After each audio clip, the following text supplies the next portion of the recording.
마늘 양파 농사를 성공적으로 하기 위해서는 뿌리가 더 풍성하다, 생산에 유리한 지점입니다. 1차 옷걸음으로 요소 혹은 NK. 안녕하세요. 농사백단의 이유진 매니저입니다. 이번 영상에서는 양파와 마늘에 대해서 알아보도록 하겠습니다. 요즘 시기에 다들 1차 옷걸음을 양파와 마늘에 많이 주시는데요. 성분별로 어떻게 양파와 마늘에 영향을 미치는지에 대해서 한번 알아보도록 하겠습니다. 마늘 양파 농사를 성공적으로 하기 위해서는 다음과 같은 조건들이 충족이 되어야 합니다. 먼저 뿌리 활착이 잘 돼야 하고요. 또 초기 생육이 활발해야 하고, 우수한 뿌리 생장, 구획 비대, 엽색 향상, 저장성과 내병성 향상, 그리고 우수한 맛과 향까지 모두 충족이 되어야 우수한 마늘과 양파 농사를 지었다 라고 할 수 있는데요. 성분별로 어떻게 이 조건들에 영향을 미치는지에 대해서 알아보도록 하겠습니다. 이번 영상에서는 양파와 마늘의 생육 특징에 대해서 알아보고, 그리고 초기 생육 활발, 그 다음 우수한 뿌리 생장까지 보고, 그 다음 영상에서 나머지를 더 알려드리도록 하겠습니다. 먼저 양파와 마늘의 생육 특성입니다. 양파와 마늘은 보통 전해 가을에 심으시는데요. 근데 양파와 마늘이 사도씨가 되면 생육이 정지가 되었다가 다시 날이 풀리면 생육이 다시 시작됩니다.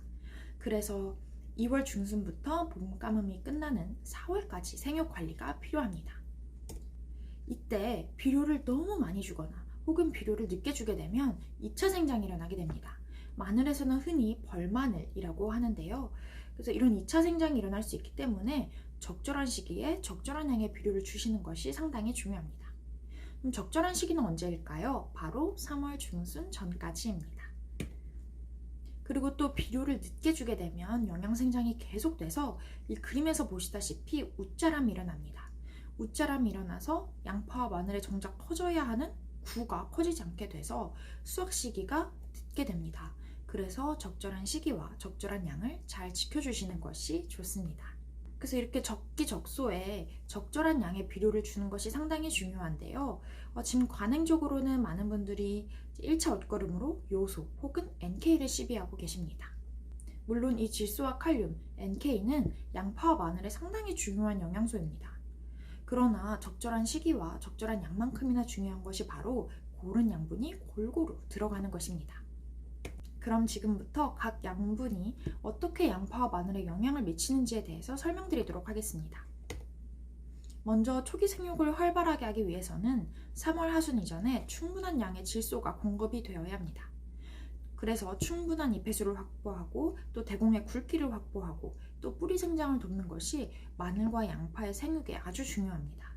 먼저 잎해수를 확보해야 광합성에 유리하기 때문에 대사산물 축적에 유리합니다. 그리고 대공 굵기와 알의 크기가 보통 비례하기 때문에 대공 굵기를 굵게 키워주시는 것이 중요하고요. 또 뿌리가 원활히 생장해야 양분의 흡수에 유리하겠죠. 그래서 뿌리도 원활히 생장할 수 있도록 해주시는 것이 중요합니다. 조금 전에 잎해수 확보가 중요하다고 말씀을 드렸는데요. 그 부분에 대해 조금 더 자세히 말씀드리도록 하겠습니다. 이 그래프를 보시면 최적 연면적 지수라고 써 있는데요. 이 최적 연면적 지수라는 게 순 생산량이 가장 높은 지점입니다. 이 지점이 가장 많은 동화산물을 축적해서 생산에 유리한 지점입니다. 그래서 너무 잎해수를 제한하거나 또 웃자라는 것보다는 적정한 양의 잎을 확보를 해야 생산에 유리하다는 뜻입니다. 그리고 잎해수를 확보하고, 또 뿌리 생장을 원활히 하고, 대공 굵기를 확보하고, 이런 데 중요한 영양소가 질소라고 말씀을 드렸는데요. 이 질소 중에서도 요소태보다는 암모니아태나 질산태를 추천드립니다. 왜냐하면 이 그래프를 보시면 요소태의 경우에는 정말 적절한 시기, 3월 하순 이전에 시비를 하셨다고 하더라도 그 이후에 작물이 흡수를 할 수 있기 때문입니다. 적절한 시기에 나는 시비를 했지만 작물이 적절한 시기에 흡수를 하지 못한다면 그것은 좀 비효율적인 시비라고 볼 수 있겠죠. 그래서 흡수가 비교적 빠른 암모니아태 질소나 질산태 질소를 추천드립니다. 그 다음으로 설명드리고자 하는 건 바로 우수한 뿌리 생장입니다. 아무래도 작물이 뿌리를 잘 뻗어야 양분을 잘 흡수하고 우수한 작물을 생산할 수 있겠죠. 근데 마늘과 양파의 뿌리는 천근성입니다. 뿌리가 굉장히 짧습니다. 그래서 양분을 흡수하는데 뿌리가 긴 작물보다는 어려움이 있다.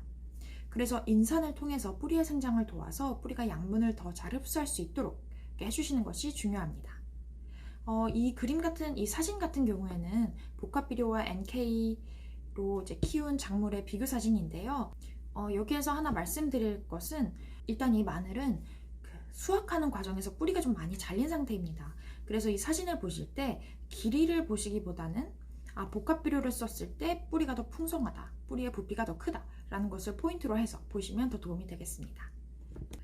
그래서 지금까지 마늘과 양파의 어떤 생육 특성에 대해서 말씀을 드리고 질소의 중요성과 어떻게 하면 초기 생육을 활발하게 하는지, 또 무엇이 중요한지, 적정한 잎횟수는 어떻게 확보를 하는지, 적절한 시기에 공급 가능한 어떤 질소, 또 우수한 뿌리 생장에 대해서 말씀을 드렸습니다.